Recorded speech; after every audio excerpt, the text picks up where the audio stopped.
Замечательное событие произошло в штате Колорадо в США. Счастливый финал. Мисс Пейдж, какая-то женщина, удочерила мальчика. Ему было всего 4 дня. А спустя год она удочерила девочку того же возраста.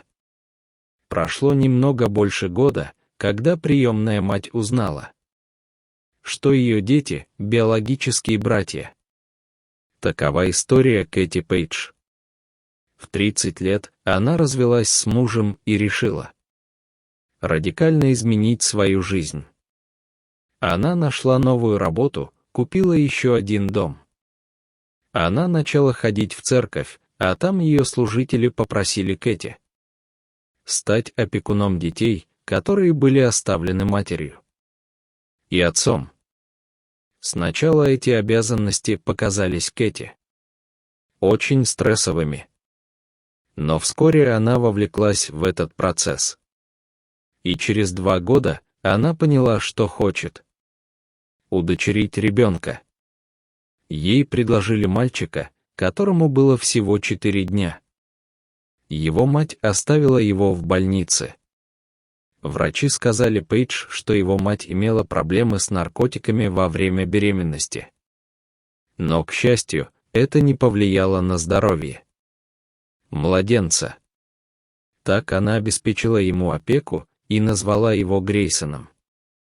Она заботилась о нем почти год, пока социальные работники пытались найти его родителей. Но все было безуспешно. Никто не откликнулся на объявления в СМИ и не явился в больницу. Когда стало ясно, что биологические родители не появятся, Пейдж получила документы об усыновлении.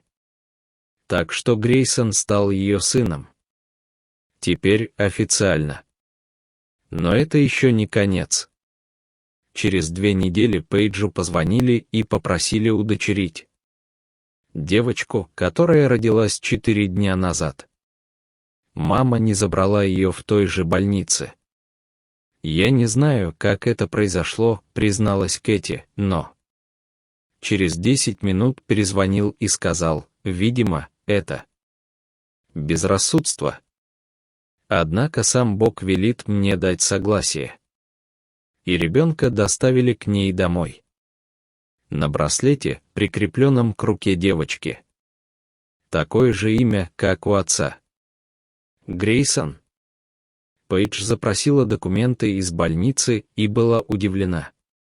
Снова дата рождения женщины, которая бросила мальчика и девочку, тоже совпала.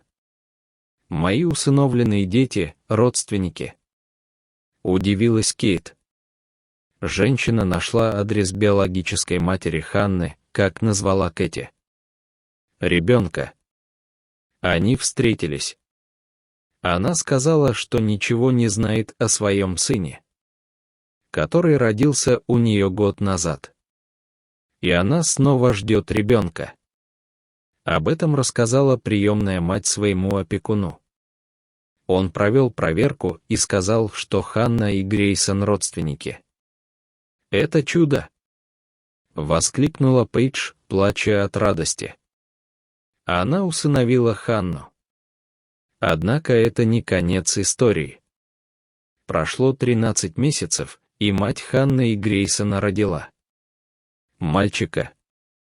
И также равнодушно отказала от него. А Кэти, добрая душа, уже получила документы на опекунство нового сироты. Планируется завершить его официальное усыновление. Тогда моя большая семья будет полной. Улыбается Пейдж. Счастливая.